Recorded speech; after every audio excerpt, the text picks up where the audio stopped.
if you have an online store but don't have a blog, you're missing out. The thing is, having a blog on an e-commerce site, especially when it comes to skincare business, it can be super beneficial. And I'm not saying that just because I work as an SEO, though I might be a little biased, but it also helps you to connect with your customers, to share your expertise, to grow a community, and to interact with your audience. So today I'm going to give you 5 examples of blog posts that you can use for your new blog and never run out of content ideas again. So let's get started. You know the ingredients, you've tested them, you've smelled them, you've tried them. Well, not eating obviously, but you've seen how they behave with other ingredients, so obviously you know what your products are made of. By talking about your ingredients, you're letting customers know that you know what you're talking about, that you have been there, that you have tested these ingredients, that you have used them specifically in your skincare products for certain reasons. And this is super important because it helps to showcase that, first of all, you know what you're talking about, you have seen the ingredients, you have tested them specifically, you have read about them, and you know exactly what they're supposed to do and how they behave in a product. So it shows your expertise and your knowledge behind the product. And secondly, it's also important because that way customers can decide whether this product is something they could be potentially interested or not. For example, let's say hyaluronic acid. It's great, I love it. It's in tons of products, but I have read on many forums that some people just cannot stand it for some reason. And so let's say that your product contains hyaluronic acid. Naturally, people, if they don't want it or they have some sort of reaction to it, obviously they won't want to use your product. So it's important that this way you also kind of like filter out your audience to avoid bad reviews and to find potential clients, customers more effectively. Or blog posts that are related to this kind of topic. You have a skincare line for acne or for problematic skin or for oily skin. Just let's say vitamin B is a great help with that. So just explain how vitamin B helps to minimize acne or helps to tone it, helps to keep the oily skin under control.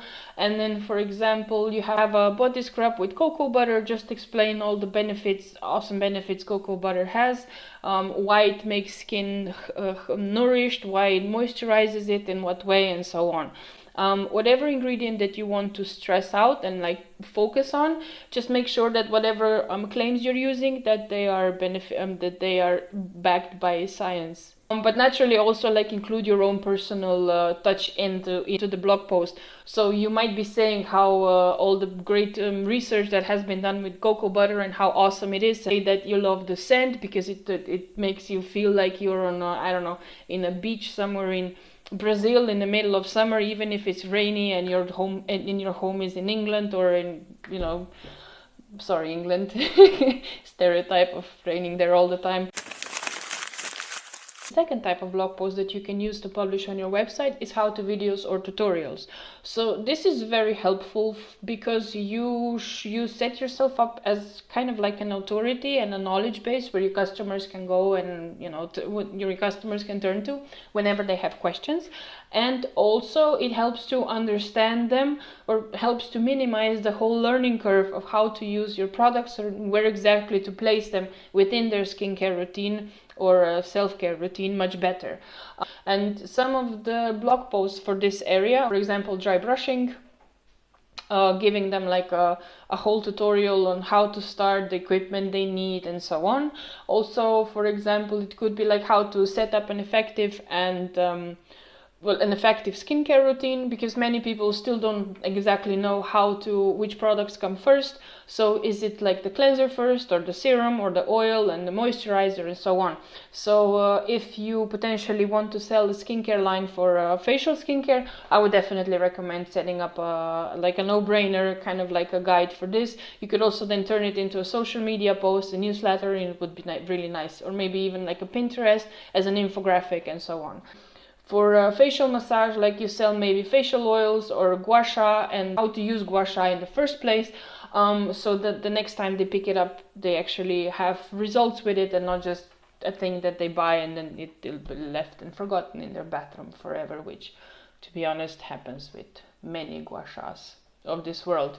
If you have different experience, please let me know in the comments below, but I have one and It's very beautiful. Well, everybody loves a very easy DIY recipe they can make themselves at home, either for, as a relaxing spa day or as a relaxing Friday evening before you go out or whatever. So these recipes are super easy to make. They're kind of like a fun way to kind of diversify the content on your website. Plus, they can be really awesome when you're turning them into a video that you can then share on your social media like TikTok and Instagram, and then boost engagement and ask customers to tag you if they make it and share pictures on their social media. So this is also like a very nice and kind of like, I think it's kind of cute.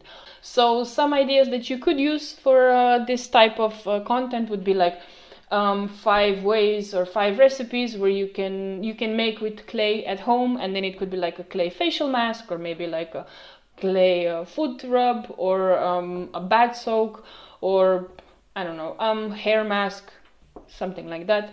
You could also make like an easy recipe for bath soaks with Epsom salt and maybe lavender essential oil, or maybe also 3 fruit masks from fresh fruit you have to try this summer, and you go with avocado, blueberries, and maybe mango. I personally think mango would be completely wasted in a fruit mask because it's very nice and I'm a big fan, but anyway, I'll leave that up to you. It's a great way for you to kind of like, stay on top of things in terms of what's happening in the business, because when you're running your own business, obviously you're doing so many things and you don't honestly have time to to focus on the industry as well, to read what everybody's doing, because you're just into products and marketing and content and website and all those things. You're probably just reading more about the ingredients and finding suppliers than on actual like what's happening in the outside world. So having this kind of blog section on your website could be very useful, so that you stay actually on top of trends and just make yourself read all these things now and again. Plus, I mean, it's nice to see what the rest of the world is doing with themselves in the meantime anyway. And at the same time, I also think it's good because then you can also give like this insights into the cosmetic world or into the ingredient world, or into these lies that we've been told in greenwashing and so on about skincare on the internet. Like something like 5 magic tricks that should solve cellulite but don't, right? Or is waterless skincare really much more effective and affordable or not, for example? Or natural oils and butters can help you make sunscreen at home. These kind of things. Please do not make sunscreen at home with cocoa butter and strawberry seed oil. Please don't. So a roundup post is essentially just a post where you round up ideas on a specific topic.